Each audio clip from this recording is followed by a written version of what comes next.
Welcome back to this series on Adam Smith's theory of value.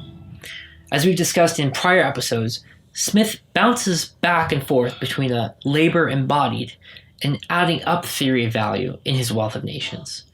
Smith's theory of value is farther confused in that he conflates the labor embodied in a commodity's production with the labor it commands in the market.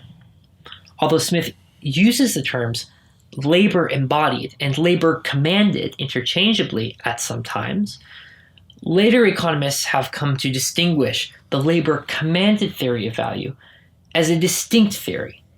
The difference between labor embodied and labor commanded is that the former is measured in labor hours, whereas the latter is measured in wages. Smith's conflation of labor commanded with labor embodied was, to quote Maurice Dobb, to form the basis of Ricardo's criticism that Smith apparently confused the price of labor, in the sense of wages paid, with the quantity of labor required to produce a given product, and that he accordingly fluctuated between a labor commanded standard and a labor embodied standard.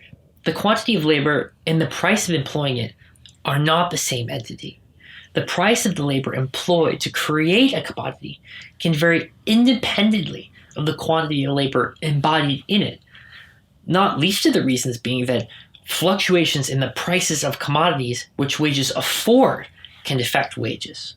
The labor commanded theory runs into some difficulties when considering that its unit of measurement is the wage. The wage itself is a price, leaving the labor commanded theory open to the same criticisms of circularity that can be aimed at the adding up theory.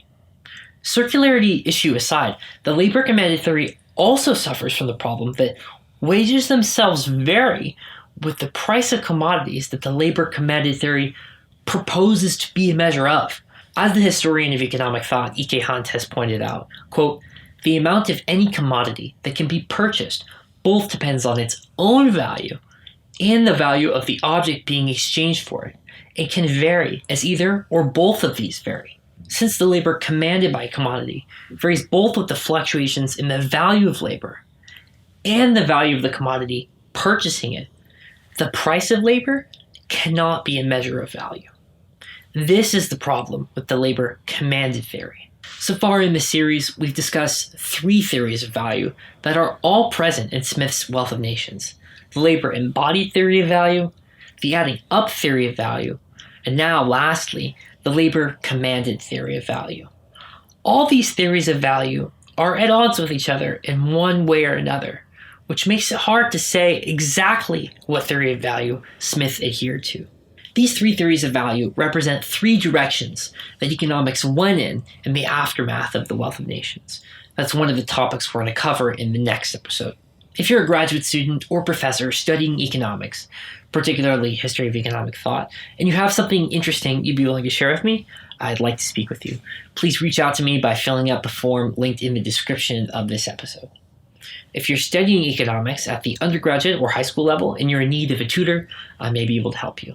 You can get in contact with me by filling out the same form. If you'd like to see more content like this, where I discuss various topics in the history of economic thought, please consider checking out my YouTube channel.